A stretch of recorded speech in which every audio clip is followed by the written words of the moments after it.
In this video, I will demonstrate how to use dynamic galleries.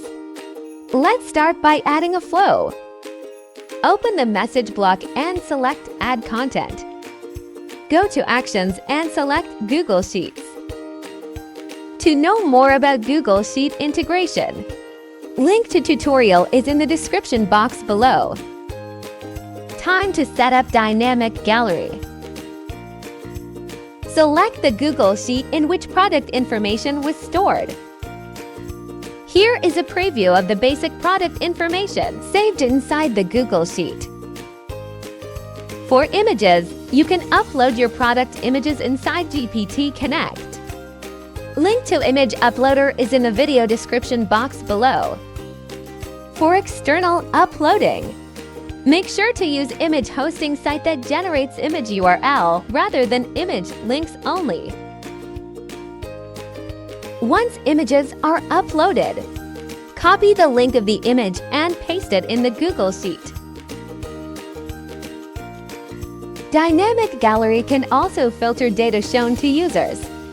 For this example, we will filter products based on availability. When a column's availability is set to yes, the product will be displayed. Information inside Google Sheet should match the fields needed on the product card. Here, we add a button that redirects the customer to our web shop. Once done, click Save. Time to test the flow.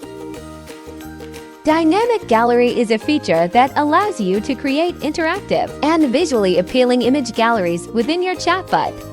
It enables you to showcase multiple images in carousel form. Users can swipe or click through the images to view them.